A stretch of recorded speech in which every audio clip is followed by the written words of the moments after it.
ಎಲ್ಲರಿಗೂ ನಮಸ್ಕಾರ. ಶ್ರೀ ಗುರುಭ್ಯೋ ನಮಃ. ಪೂಜ್ಯ ಶ್ರೀ ಶಿವಂ ಗುರುಗಳ ಪಾದಾರವಿಂದಗಳಿಗೆ ನನ್ನನ್ನು ಹೃತ್ಪೂರ್ವಕವಾಗಿ ನಮಸ್ಕಾರ ಮಾಡ್ತಾ ನಾನಿವತ್ತು ನವಗ್ರಹಗಳ ಬಗ್ಗೆ ಮಾತಾಡೋಣ ಅಂತ ಬಯಸ್ತೇನೆ.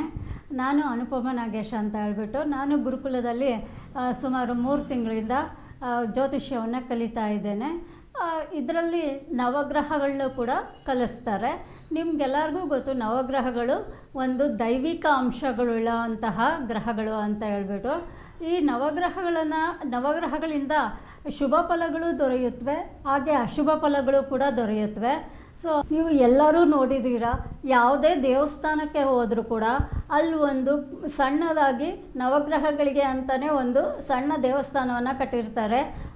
ಅದರ ಪ್ರದಕ್ಷಿಣೆ ಇಲ್ದಲೆ ಯಾರೂ ಕೂಡ ಹೊರಗೆ ಬರೋದಿಲ್ಲ. ಅದರ ಪ್ರದಕ್ಷಿಣೆ ಇಲ್ದರೆ ದೇವ್ರ ದರ್ಶನ ಕೂಡ ಅಪೂರ್ಣ ಅನಿಸುತ್ತೆ.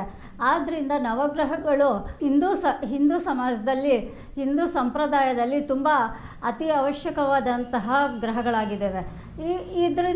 ಇದನ್ನು ನವಗ್ರಹ ದೇವತಾ ಪ್ರಾರ್ಥನೆ, ಪೂಜೆ, ಯಥಾಶಕ್ತಿ ದಾನ, ಹಾಗೆ ಇವುಗಳು ನವಗ್ರಹಗಳಿಗೆ ಸಂಬಂಧಿಸಿದಂತಹ ವಿಚಾರಗಳನ್ನು ನಾವು ತಿಳ್ಕೊಳ್ಬೇಕು ಅಂತಂದರೆ ಶಿವಂ ಗುರುಕುಲಕ್ಕೆ ಬರಬೇಕಾಗತ್ತೆ.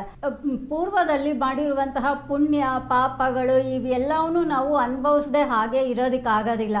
ಅವುಗಳು ತುಂಬ ತೀವ್ರತೆಯನ್ನು ಕೊಡದಲೆ ಒಂದು ಸ್ವಲ್ಪ ಅದರ ಪ್ರಭಾವ ಕಡಿಮೆ ಆಗಬೇಕು ಅಂತಂದರೆ ಈ ಶುಭಕಾರಕ ನವಗ್ರಹಗಳನ್ನ ಅಥವಾ ಯೋಗಕಾರಕವಾದ ನವಗ್ರಹ ಯಂತ್ರಗಳನ್ನು ನಾವು ಧರಿಸ್ಬೇಕಾಗತ್ತೆ, ಹಾಗೆ ಪೂಜಿಸಲು ಬೇಕಾಗುತ್ತೆ.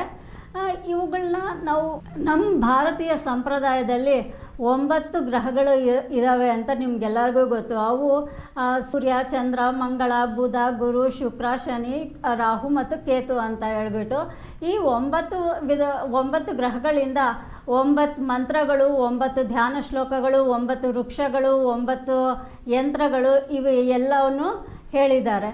ಇವುಗಳನ್ನ ಎಲ್ಲರೂ ನೀವು ತಿಳ್ಕೊಂಡು ನಿಮಗೆ ಇರುವಂತಹ ಗ್ರಹ ದೋಷಗಳು ಕಡಿಮೆ ಆಗಬೇಕು, ನಿವಾರಣೆ ಆಗಬೇಕು ಅಂತ ನೀವು ಬಯಸ್ತೀರಾ ಅಂತಂದರೆ ಶಿವಂ ಗುರುಕುಲಕ್ಕೆ ಬಂದು ಅದರ ಯಂತ್ರಗಳ ರಚನೆಯನ್ನು ನೀವೇ ನಿಮ್ಮ ಸ್ವಹಸ್ತದಿಂದ ಮಾಡಿ ಅದರ ಫಲವನ್ನು ಪಡೆಯಿರಿ ಅಂತ ನಾನು ಕೇಳ್ಕೊಳ್ತೀನಿ.